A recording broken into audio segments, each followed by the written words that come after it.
Chairman రాజా సూర్యబాబురాజు గారికి,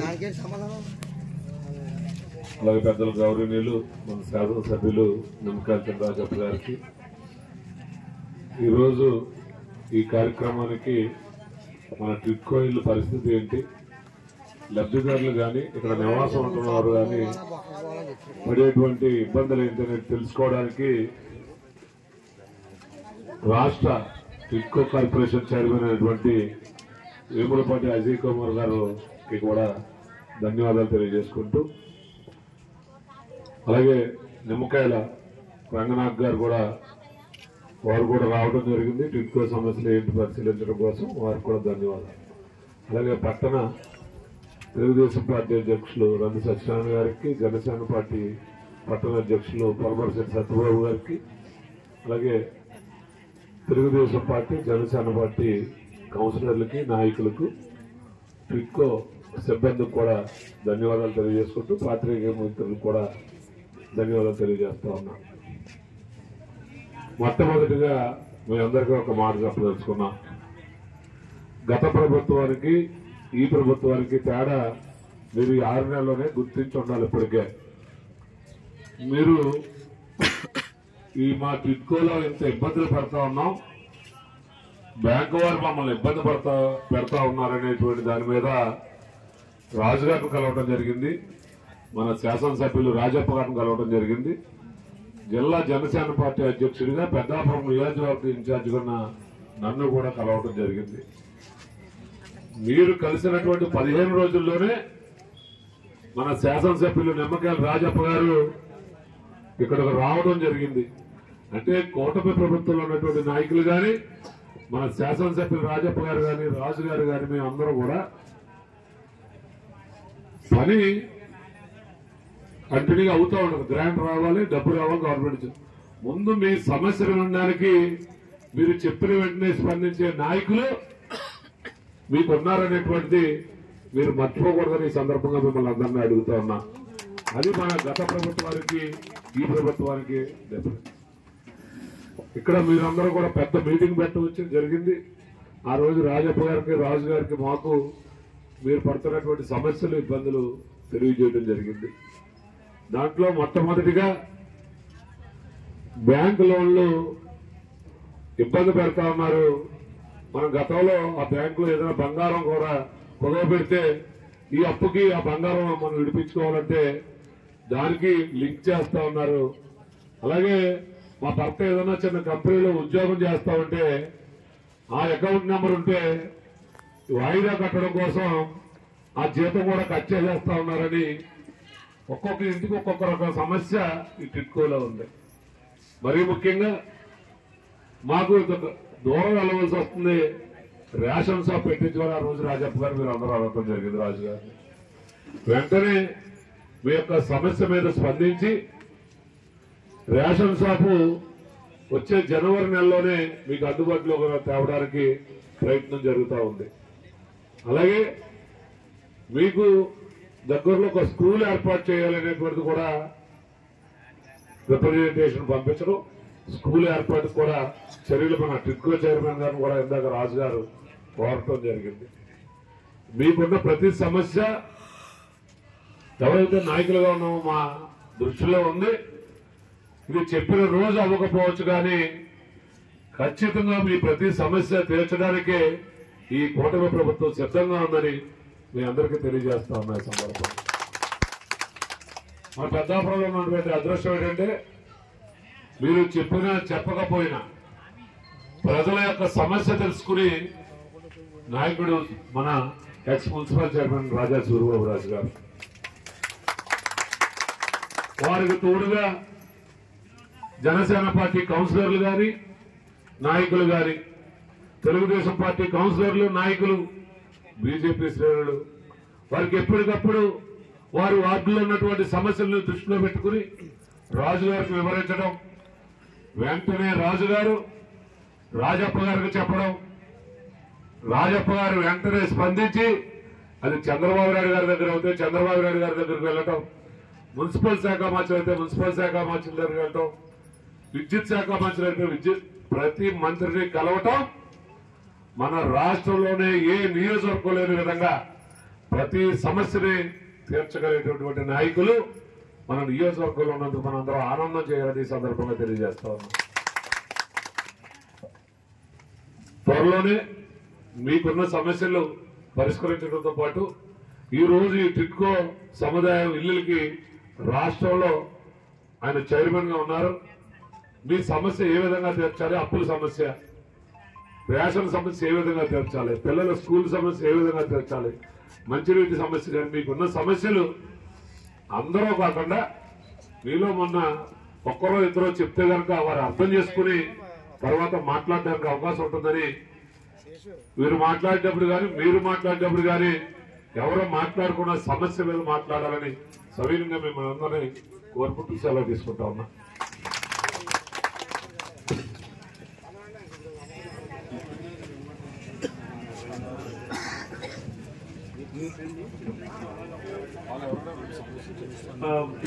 మీలో ఉన్న సమస్యలు చెప్పాల్సి ఉంటే అమ్మా ఒక ఇద్దరు ముగ్గురు రండి.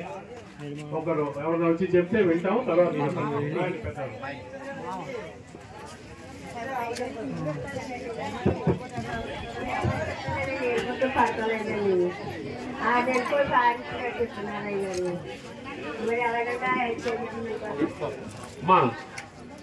అమ్మ ఎలాగండమ్మా అందరికీ సమస్య ఉంటుంది.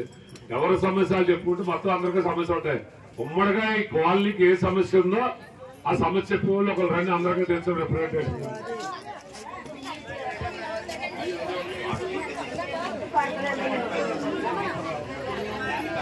అమ్మ ఒకరు మాట్లాడుతున్నప్పుడు మిగతా లాగాలి, దయచేసి అర్థం చేసుకోండి.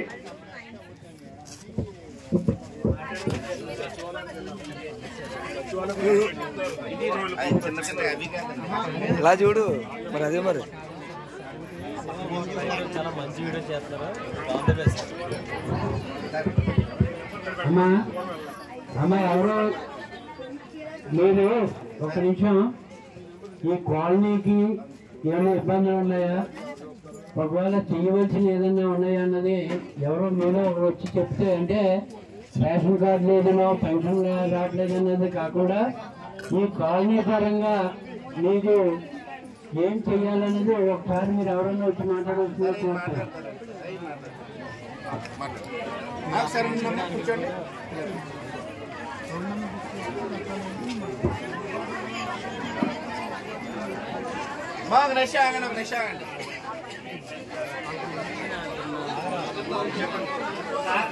ఇక్కడ మాకు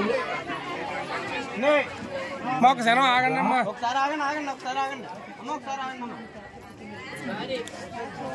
అమ్మ. కూర్చోండి కూర్చోండి, రమ్మంటే అలా వచ్చేస్తాను. ఒకసారి అందరూ ఆగండి. అమ్మ దయచేసి మీరు అందరూ ఒకసారి కూర్చోండి.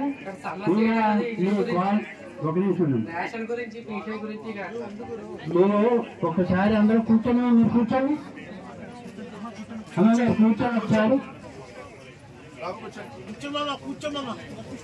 చెప్పండి. మాకు 2004లో మీ సొంత ఇల్లు అమ్మేసుకున్నామండి. మాకు 2008లో పట్టా ఇచ్చారు. ఇక్కడ ఇల్లు కట్టి స్థలం చేస్తున్నారు, భూమి రాసి ఇచ్చారండి. అది పట్టా ఇచ్చిన తర్వాత దానికి కమిషన్ కూడా 4000 5000 తీసుకున్నారండి. అప్పట్లో మీ ప్రభుత్వం వచ్చాక మాకు ఇక్కడ అపార్ట్మెంట్లు కట్టిస్తామని చెప్పారండి. కట్టించారండి. కట్టించిన తర్వాత మాకు పట్టాలు ఉన్న వాళ్ళందరికీ కింద ఇస్తున్నామని చెప్పారండి. ఏజ్ల వారికి అలాగే మాకు కిందకి వచ్చిందండి. అది మా అమ్మ నాన్నగారి పేరు మీద పెట్టుకున్నాడు. మా అమ్మ నాన్నగారు ఈ కరోనా టైంలో చనిపోయారండి. నామినీ నేను ఉన్నాను. నాకు నా పేరు మీద రిజిస్ట్రేషన్ చేసి ఇచ్చారండి. జగన్ గారి హయాంలో 500 అపార్ట్మెంట్లు అన్ని కొట్టి పాడేశారండి. మిగతావి అందరికి బాగానే ఇచ్చారండి. అవి కొట్టి పాడేశారండి. అక్కడికి అదంతా సమస్య బాగానే ఉందండి. ఇక్కడ టిట్కో అపార్ట్మెంట్స్ కడుతున్నప్పుడు ఇది ఊరికి దూరం అని అందరికీ తెలుసు కదండి. దూరం అని తెలిసి ఇప్పుడు అందరూ ఇల్లు ఖాళీ చేసి వెళ్ళిపోతున్నారండి. మన అప్పుడు ఇచ్చినప్పుడు తెలియదండి, కట్టినప్పుడు తెలియదండి, స్కీములు పెట్టినప్పుడు తెలియదండి అందరికీ, జనాలు అందరికీ. ఇప్పుడు ఇక్కడ తేడా వచ్చాక ఇల్లు ఖాళీ చేసి వెళ్ళిపోయి అమ్మకానికి ఇల్లు పెట్టేస్తున్నారండి. అది ఎంతవరకు కరెక్ట్ అండి? ఒక అపార్ట్మెంట్ లోకి వచ్చిన తర్వాత ఆ అపార్ట్మెంట్ బ్లాక్ లో అందరూ ఉండి శాఖ సమన్వయంగా ఉండి ప్రెసిడెంట్ ని సెక్రటరీని ఏర్పాటు చేసుకుని అది కింద మంచి చెడ్డ అని తెలుసుకోవాలండి. అలా చెయ్యట్లేదండి. ఇక్కడికి వస్తున్నారండి. ఆ హౌస్ ఇచ్చినోడు ఎవడో తెలదండి, ఆ తర్వాత కొనుక్కున్నవాడు ఎవడో తెలదండి, ఆ ఫ్లాట్ ఎవడో తెలదండి, ఎవరెవరికో అపార్ట్మెంట్లు ఇచ్చేస్తున్నారండి. వాళ్ళు అద్దెకి వస్తున్నారండి, ఊర్లు పోసుకుని చచ్చిపోతున్నారండి. ఇక్కడ సొంత ఇల్లు అని మేము ఎన్నో కళ్ళతో ఆశలతో ఇక్కడికి వచ్చాం. వాళ్ళు అలా ఊర్లు పోసి చచ్చిపోతుంటే సొంత ఇల్లు లేని మా పరిస్థితి ఏంటండి? ఇక్కడికి వచ్చి మేము అందంగా చేసుకుని బ్రతుకుదామని అనుకుంటున్నాం. ఇక్కడ అలా చేయడానికి అవ్వట్లేదండి. ఎవరెవరో వస్తున్నారండి, ఎక్కడెక్కడ వాళ్ళు వస్తున్నారు, ఊర్లు పోసుకుని చనిపోతున్నారండి. ఇలాగైతే ఎలా కుదురుతుందండి? ముందర అసలు ఎవరెవరికి ఇల్లు ఇచ్చారండి, ముందర అది ఎంక్వైరీ చేయాలని కోరుకుంటున్నానండి. ఎంక్వైరీ చేసి ఈ సొంత ఇల్లు ప్లాన్ల కింద అందరూ ఉండాలని నేను కోరుకుంటున్నానండి. మెయిన్ అదండి. ఎందుకంటే మాలాంటి ఇల్లు లేని వాళ్ళు అందరూ ఇక్కడ చాలా బాధపడిపోతున్నామండి ఉండడానికి. మెయిన్ మీరు చేయవలసిందల్లా ఏంటంటే ఈ అపార్ట్మెంట్లు ఇచ్చిన వాళ్ళు ఎవరెవరికైతే ఇచ్చారో వాళ్ళందరూ కంపల్సరీగా ఇక్కడికి వచ్చి ఉండాలండి. ఉండాలా, శుభ్రం చేయాలి, ఒక కమ్యూనిటీ పెట్టుకోవాలండి. ప్రతి అపార్ట్మెంట్ కూడా జాగ్రత్తగా ఉండి చూసుకోవాలి. ఇది ఒక్కటే నేను కోరుకునేదండి, అందుకంటే ఏమీ లేదండి. నేను ఏదో ఇక్కడ భవిష్యత్తు చిన్న వ్యాపారం పెట్టుకున్నానండి, అదేదో బాగుండాలని మీకు వచ్చినట్టు తప్పకుండా. ఇంకెవరన్నా ఉన్నారమ్మా? ఒకళ్ళో ఇద్దరు రండి అమ్మా, ఎక్కువ మంది. అమ్మా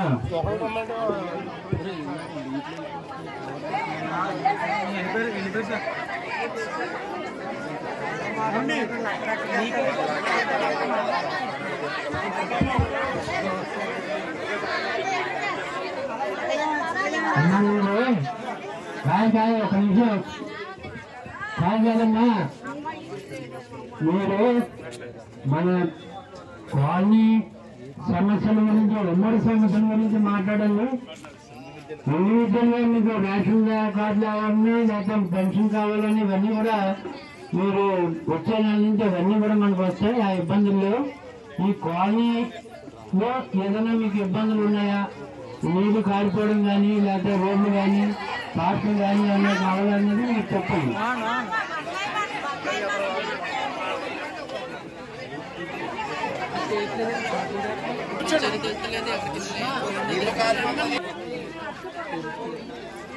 అమ్మా ఒకసారి కూర్చోండి అమ్మా.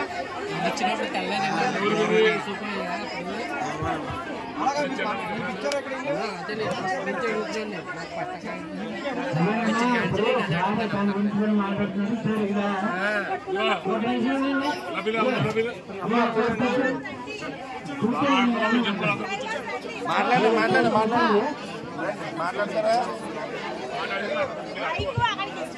అమ్మా? కూర్చోండి, నేను మైక్ తెస్తాను. ఈ జనాల తరపున నువ్వు మాట్లాడమ్మా. అమ్మా కూర్చోండి, అమ్మా మీరు కూర్చోండి. మిగతా అమ్మా ఎవరు చూడమ్మా ముందులో అమ్మా, కొంచెం ఒకసారి సైలెంట్ గా ఉండండి. చెప్పండి సార్ C60లో ఉంటున్నాం సార్. మాకు ఇల్లు ఇచ్చి 2 సంవత్సరాలు అయిందని చెప్పి మాకు ఇల్లు ఇచ్చి 1 ఇయర్ అవుతుంది సార్. 2 సంవత్సరాల ముందే మున్సిపాలిటీ వాళ్ళు మీకు ఇల్లు ఇవ్వద్దన్నారు, 1 ఇయర్ తర్వాత ఇమ్మన్నారు. అప్పటి నుంచి మీకు వడ్డీ వేస్తున్నాము, మిమ్మల్ని అడగొద్దన్నారని చెప్పి మా దగ్గర 30,000 అని చెప్పి 3,000 చొప్పున వసూలు చేస్తున్నారు సార్. ఆ 3,000 దేనికి అసలు వడ్డీ కట్ చేసుకుంటారని కాదు, 30,000కి 3,000 వడ్డీ అని చెప్పి మా దగ్గర అందరి దగ్గర తీసుకుంటున్నారు. ఇంకోటి ఏంటంటే మేము 30,000కి 3,000 వడ్డీ ఏంటంటే అసలు అన్ని కలిపి కడతాం కదంటే అలా కాదు, 2 సంవత్సరాలు మీరు కట్టాలి 30,000కి వడ్డీ. అది మాకు వచ్చిన హామీ ప్రకారం మేము కట్టుకోలేదంటే ఇంటికి తాళం వేస్తాము, మీరు బయటకు వచ్చి కడతారా అని ఫోన్ చేసి మమ్మల్ని తిడుతున్నారు సార్. బ్యాంకు సంబంధించిన మేనేజర్ వాళ్ళు ఇంటికి వచ్చి మా ఇంటి మీద మొన్న కూడా గొడవ పెట్టారు సార్. 15,000 ఒకేసారి నెల కట్టమంటే మాలాంటి పేదవాళ్ళు ఎక్కడ కట్టాం సార్? ఇల్లు ఇంకోటి ఏంటంటే మీకు ఇల్లు ఇచ్చిన వాళ్ళు అడగండి, మాకు సంబంధం లేదు, మేము బ్యాంకు వాళ్ళు మాత్రమే. 500 రద్దు చేసాము, వాళ్ళు ఇలాంటి ప్రకారం మాకు ఎంత అడిగితే అవన్నీ కాదు, మాకు సంబంధం లేదు. కానీ వీధి లేదు సార్, కరెంట్ లేదు, ఈ సైడ్ అంతా కరెంట్ లేదు సార్. వాటర్ లీక్ అయిపోతున్నాయి. బాత్రూమ్ సింక్ లో మాదైతే మాత్రం పైన కింద నుంచి నీరు పెట్టుకుని కింద నీళ్ళు పైన పోసుకుంటున్నాం సార్. వచ్చిన కానీ మొత్తం ఇల్లంతా లీకేజే, ఏవి కూడా కరెక్ట్ గా లేవు సార్. మా అందరూ దయచేసి మేము అందరం పేదలు సార్. 500 ఉన్న వాళ్ళు అందరూ పేదలు ఉన్నారు సార్. మేము లక్ష రూపాయలు ఉన్నారు, ఈ కట్టిన కూడా మేము బాగా పేదలు సార్. నా మెల్ల తాడు 2 సార్లు తాకట్టు పెట్టి మేము ఇక్కడ డబ్బులు కట్టుకుని వచ్చి ఇప్పుడు వడ్డీలు కట్టుకున్నాం. అక్కడ బ్యాంకులుగా కడతాం సార్, ఇక్కడ మేము ఇంట్లో కట్టుకుంటాము, పిల్లలు పోషించుకుంటామా సార్. ఆటోలకి ఏమో 1000 రూపాయలు తీసుకుంటున్నారు, ఊరుగాని ఊళ్ళోంచి వచ్చి ఇక్కడ ఎలా బతుకుతున్నాం. మా అందరి తరఫున సార్ మీకు దయచేసి దండం పెడుతున్నాం సార్. ఆ బ్యాంకు తరఫున మా అందరికి విముక్తి కలిగించారు, లేదంటే మేము మా భర్తలతో కూడా మాకు గొడవ వచ్చేస్తుంది. ఎందుకంటే ఊళ్ళో నుంచి ఇక్కడ తీసుకొచ్చి పెట్టారు మీరు, మేము ఎలాగ బతుకులు పనిలోకి వెళ్ళిపోతున్నారండి, వాళ్ళు దూరం అయిపోతున్నాం, గొడవ పెడుతున్నారు సార్. ఇంకంటే ఈ ఇల్లు ఇంత సమస్యలు ఉంటే చనిపోవడం తప్పించి మాకు ఎవరికి వేరే బాధ లేదు సార్. సూసైడ్ చేసుకొని చచ్చిపోవడం చాలా నరకంగా ఉంది సార్. నమస్తే సార్, అందరికీ మేము 360లో ఉంటాం సార్. మొన్న బ్యాంక్ వాళ్ళు 10 మంది వచ్చారు సార్. వచ్చి నోటీస్ ఇచ్చేసి వెళ్ళిపోయారు సార్. ఎందుకంటే మొబైల్ ఉండట్లేదండి. వాళ్ళు ఇష్టం వచ్చినట్టు పేపర్స్ పెట్టి వీడియోస్ తీసుకుని సైన్స్ చేంజ్ చేసుకుని వెళ్ళిపోతున్నారండి. కనీసం మొబైల్ వస్తారన్నా వెయిట్ చేయండి అన్న అవకాశం కూడా మాకు ఇవ్వట్లేదు సార్. వడ్డీల మీద చక్ర వడ్డీలు ఏంటి సార్? మేమంతా ఉంటే ఊళ్ళో వేరే కంఫర్టబుల్ గా ఉంటే ఫ్లాట్ లో కొనుక్కుంటాం కదా సార్. ఏంటి అన్యాయం మాకు? మేము కట్టగలమండి అసలు? మేము పేదవాళ్ళండి. 500 వాడికి మాకు తేడా ఏంటండి అసలు? మాకు 1,00,000 రూపాయలు మీరు ఫ్లాట్ ఇవ్వలేరా సార్? మీరు అనుకుంటే అవుదా సార్?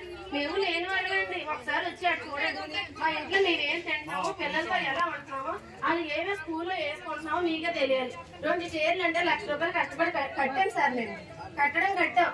అంతలోకి మేము ఉన్నవాళ్ళం అయిపోం కదా. ఆ 2 చీరలు మానేసి 4 చీరలు వేసేసారు. ఆన్లైన్ అని ప్రతి విషయం. ఇప్పుడు ఆన్లైన్ అంటే కరెక్టే కాదని అనట్లేదు కదా. మాకేముందండి, ఏమీ లేదు. కానీ మా ఫ్లోర్ ఎక్కడో తెలుసు, టాప్ ఫ్లోర్ ఇచ్చారు సార్. టాప్ ఫ్లోర్ ఎక్కి దిగాలంటే పిల్లలతో ఎంత బాధ ఉంటుందండి. మా ఆయనగారికి రీసెంట్ గా స్టెప్ పడిందండి. టాప్ ఫ్లోర్ ఇచ్చేదంటే అదంతా కూడా మీటింగ్ పెట్టి మీ సంవత్సరంలోనే లాటరీ డ్రా తీసి మీ చేతే తీయించుకున్నారు. మీరు వచ్చింది ఇదంతా.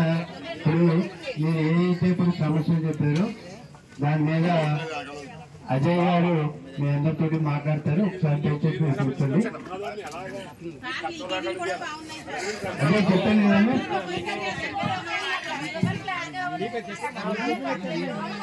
మాట్లాడతారమ్మా, మాట్లాడతాను.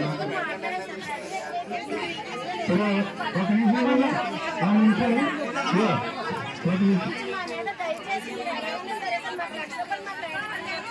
ఇంకా చాలా మంది వచ్చే వాళ్ళకి కబురు తెలియక రాలేదండి.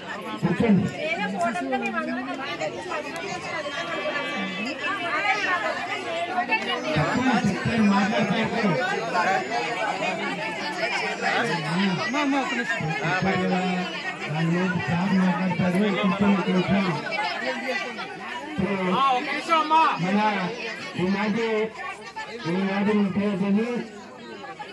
మన ఏపీ టిట్కో